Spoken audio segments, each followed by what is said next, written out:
Ils ont réussi à rentrer dans ce domicile, donc ils étaient dans la cour, une vingtaine, et il y en avait le même nombre à l'extérieur du domicile. Et ils sont donc venus l'auditionner, nous ont-ils dit.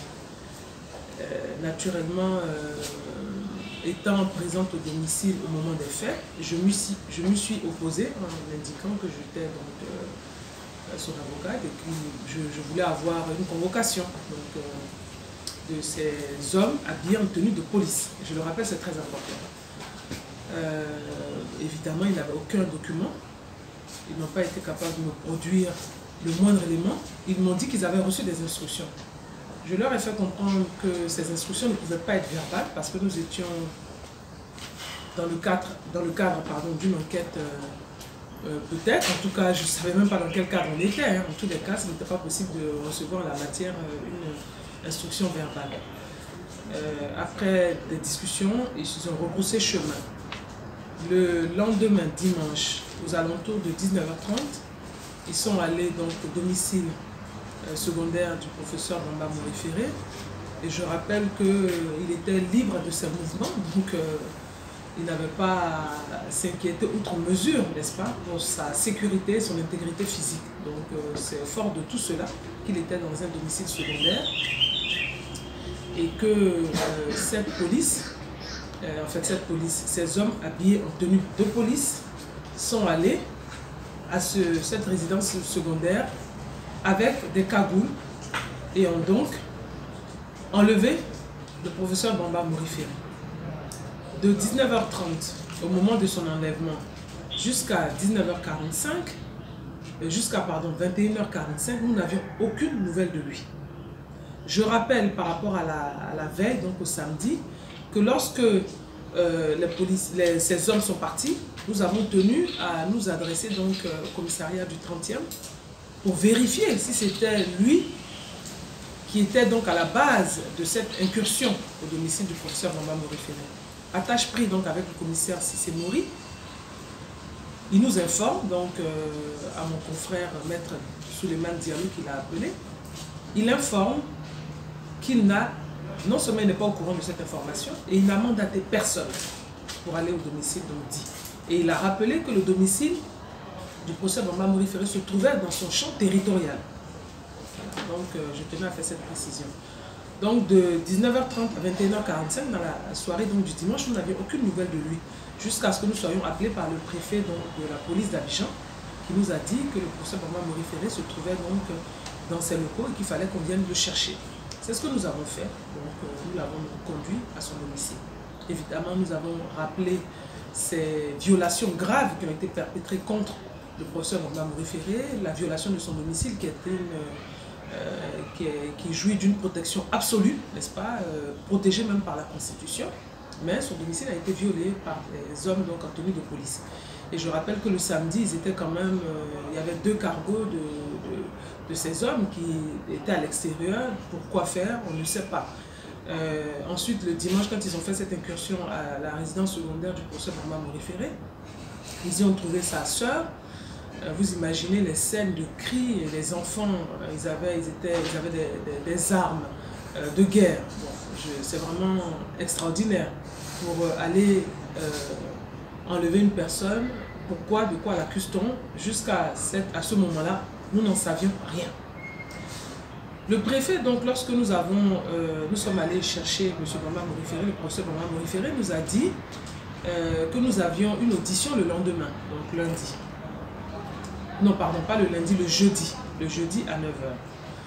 Nous, le lundi, qu'est-ce que nous avons fait? Nous nous sommes rendus chez le procureur général, auquel nous avons relaté tous les faits, et nous nous sommes évidemment indignés par rapport à cela, et nous avons fait une protestation.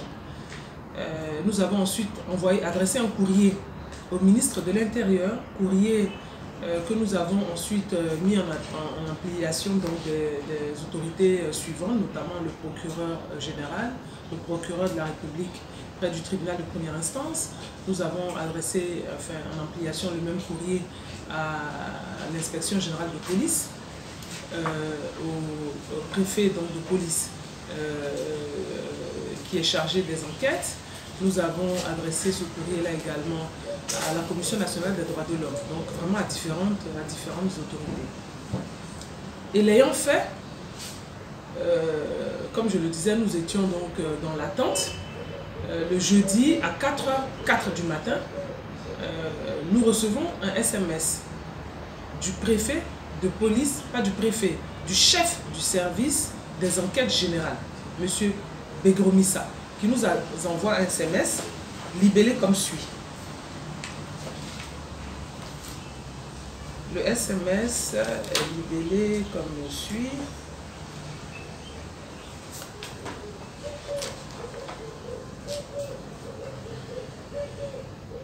Voilà. Bonjour maître. Compte tenu de certaines contraintes liées au service, la convocation de votre client, Bamba Morifere, est reportée à lundi prochain à 9h. Ce qui veut dire donc au lundi 15 juillet à 9h. Nous recevons ce SMS à 4h07 du matin. C'est important de le dire. À une heure non orthodoxe, on va dire non vraie, hein, on reçoit ce SMS qui n'est pas signé. Alors, mon confrère qui reçoit ce SMS, à son réveil, envoie un message aussi pour dire mais de qui est ce SMS? Et c'est là que nous recevons un message nous disant ce SMS est signé donc de M. Begromissa pour une convocation lundi à 9h. C'est important de le signaler. Pourquoi? Dans le même temps que nous attendions effectivement, enfin on est en train de se poser des questions, à 15h ce jeudi, où nous devions être à une audition, ce jeudi-là à 15h, on reçoit une convocation. Voici la convocation.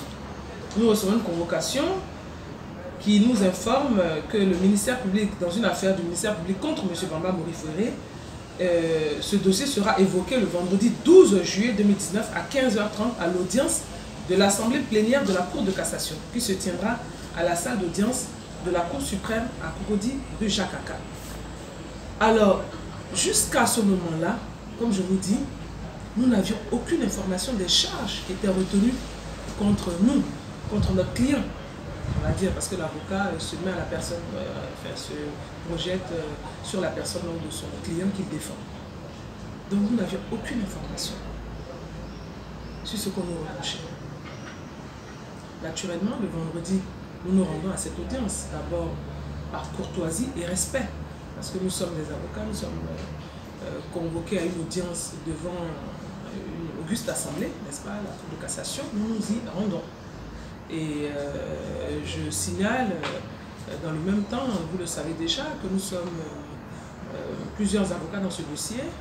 Il y a donc Maître Diallo Suleiman du barreau d'Abidjan, Maître Zinta Ouattara du barreau d'Abidjan, du même cabinet Diallo associé. Et nous avons Maître Nkunta Diallo, qui est un confrère du Sénégal, qui s'est joint à nous dans la procédure, et moi-même. Bon, on aura probablement d'autres confrères qui vont se joindre à la procédure parce que nous sommes en train de constituer un collectif d'avocats, comme nous le savons. Alors, donc, nous nous rendons à cette audience donc, du vendredi. À cette audience, la parole a été donnée au procureur de la République, enfin, pas au procureur de la République, au parquet général, parquet qui a donc invoqué le fait que il avait introduit une requête auprès donc, de la Cour de cassation pour des faits qui sont reprochés à M. Bamba Morifere. C'est donc à cette audience que nous allons apprendre les faits qui lui sont reprochés. Et ces faits qui lui sont reprochés, ce sont lesquels? C'est l'incitation à l'insurrection, xénophobie et trouble à l'ordre public pour un meeting qu'il aurait tenu le samedi 6 juillet. Alors, l'audience est tenue. Au cours de cette audience, nous avons plaidé d'abord l'irrégularité de toute la procédure policière et toutes les violations dont a été victime notre client, des violations graves, des atteintes vraiment graves. Nous les avons évoquées. Nous avons également évoqué le non-respect du principe du contradictoire qui veut que dans une procédure de cette nature-là, qu'on ait quand même des éléments avant d'aller donc à une audience. On n'a pas été informé, on ne savait pas ce qui était reproché à notre client. Je viens de vous relater les faits. Hein. Donc voilà, on a évoqué également. Nous avons évoqué le fait que pour nous, en tout cas, la Cour de cassation n'était pas en mesure donc, de se tenir en assemblée plénière, dans la mesure où elle n'était pas fonctionnelle. Les dispositions de la loi sont très claires, la loi de 2018, qui indique que la Cour de cassation, il faut pour qu'elle soit fonctionnelle, il faut que pour son organisation et sa fonctionnalité, il faut que les magistrats soient installés officiellement, ce qui n'a pas été le cas. Donc pour nous, elle n'est pas fonctionnelle. Donc on a évoqué tous ces cas. Donc, de vice de forme. Bon, on l'a évoqué. Nous avons également évoqué le fait que dans le dossier en lui-même, M. Bamba Mori Ferré étant donc un ancien membre du gouvernement, il était bénéficiaire de la loi de 2005. La loi de 2005 qui est donc la loi de 2005, du 16 juin 2005, loi numéro 2005-201, relatif donc au statut du chef de l'ancien président de la République, des anciens présidents d'institutions et des anciens membres du gouvernement. Qu'est-ce que cette disposition dit dans son article donc, 42? Il dit « La poursuite ou l'arrestation de l'ancien membre du gouvernement est soumise à une procédure spéciale. » Et il poursuit pour dire « La procédure applicable en matière de poursuite ou d'arrestation d'un ancien membre du gouvernement est celle prévue au titre 9 du Code de procédure pénale pour les crimes et délits commis par les magistrats et certains fonctionnaires. » L'article 44 dit « Les dispositions des articles 6 et 7 de la présente loi s'appliquent mutatis mutandis à l'ancien membre du gouvernement. » Ça veut dire s'applique mutatis mutandis par rapport à ce qui a été changé. Ce qui a été changé, c'est que l'article 7 parle d'ancien président de la République. Si je vous le lis comme ça, vous allez le comprendre. Il ne peut être entrepris de poursuite contre un ancien président de la République. Puisqu'il faut changer, on le change par ancien membre du gouvernement. Il ne peut être entrepris de poursuite contre un ancien membre du gouvernement suivant la procédure de flagrant délit. Donc on ne peut pas poursuivre un membre du gouvernement suivant la procédure de flagrant délit, ce n'est pas possible. Sauf le cas d'atteinte à la sûreté de l'État. Donc, un ancien membre du gouvernement ne peut pas être poursuivi suivant la procédure de flagrant délit, hein, sauf cas d'atteinte à la sûreté de l'État. Et vous avez vu que cette loi renvoie aux dispositions du Code de procédure pénale, au titre 9. Et quand on prend le Code de procédure pénale, qu'est-ce qu'il nous dit dans le titre 9? Le titre 9, je vous le montre, parle des crimes et délits commis par des magistrats. Voilà ce que dit le titre 9. Qu'est-ce que dit le titre 9? Je vais vous le lire. L'article 684. Lorsqu'un magistrat est susceptible d'être poursuivi pour un crime ou un délit, le procureur de la République, saisi de l'affaire, procède aux vérifications nécessaires et présente requête au Conseil supérieur de la magistrature au fin d'être autorisé à engager des poursuites. Donc, il dépose une requête auprès du Conseil supérieur de la magistrature au fin d'être autorisé à engager des poursuites. Et le Conseil supérieur de la magistrature qui est saisi se prononce dans un délai de 15 jours. C'est écrit là. Le Conseil supérieur de la magistrature se prononce dans un délai de 15 jours à partir de sa saisine. Donc dès qu'il a été saisi, il dispose d'un délai de 15 jours pour se prononcer. Et quand il se prononce, soit il décide de donner l'autorisation ou de ne pas donner l'autorisation en fonction des éléments qui sont en sa possession. Quand il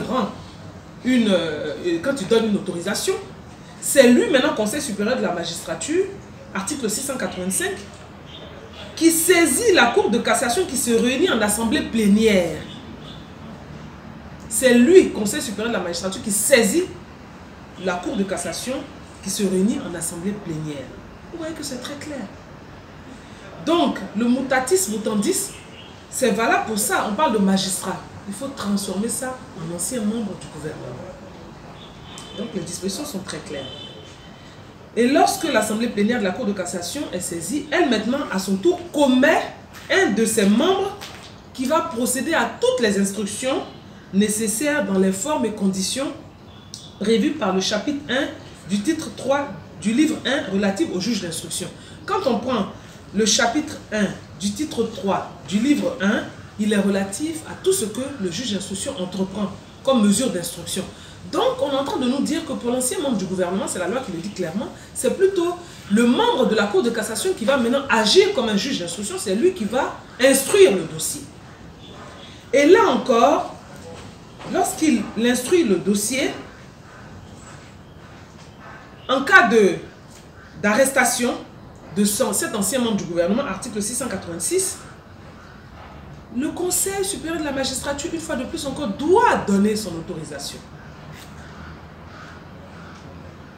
C'est très important. Or, hier, qu'est-ce que la Cour de cassation réunie à l'Assemblée plénière dit? Elle dit, premièrement, malgré tous nos arguments que je viens de vous relater, elle nous dit, premièrement, on a été bien saisi. Donc, vous voyez, elle a rendu une décision. C'est pour ça que hier, j'ai parlé d'une décision à la Salomon. J'ai été bien saisi. Je décide de renvoyer au tribunal. Pourquoi faire? Nous n'en savons rien. Je renvoie au tribunal. J'ai été bien saisi, je renvoie au tribunal. Mais nous, on dit non, vous avez été mal saisi. Vous n'auriez pas dû être saisi de cette façon-là, puisque le magistrat qui vous a saisi n'était pas habilité à le faire. C'est ce que nous, on lui a dit. Elle nous dit non, j'ai été bien saisi. Donc, si vous avez été bien saisi, est-ce que ça, c'est appliquer la loi? C'est appliquer les règles là que je viens de vous édicter? Pour moi, c'est non. Non. Mais je dis, je renvoie devant un juge, devant, pardon, pas un juge, devant le tribunal. Est-ce que là encore, c'est appliquer la loi? Je dirais non, puisque je viens de vous lire ce que la loi demande de faire. Donc, au regard de tout ça, naturellement, nous attendons la décision, qui va donc être son arrêt, la décision de la Cour de cassation. Et lorsque nous aurons cette décision-là, nous allons entreprendre d'abord une rétractation parce que nous estimons que nous avons la possibilité donc, de demander une rétractation. C'est que les magistrats reviennent sur la décision qu'ils ont rendue. Ensuite, nous allons évidemment utiliser tous les moyens qui sont à notre disposition par rapport à la loi, à savoir lorsque nous allons être donc devant le tribunal, on ne sait pas par quels moyens, évidemment, la suite va être entreprise pour ceux qui seront à l'origine de cette poursuite. Et puis nous, on va engager donc la stratégie, et puis donc, enfin déjà arrêter notre stratégie, et puis engager donc les mesures de défense de notre client. Donc voilà en gros ce que je peux vous dire par rapport à tout ce qui s'est passé depuis lors jusqu'à aujourd'hui.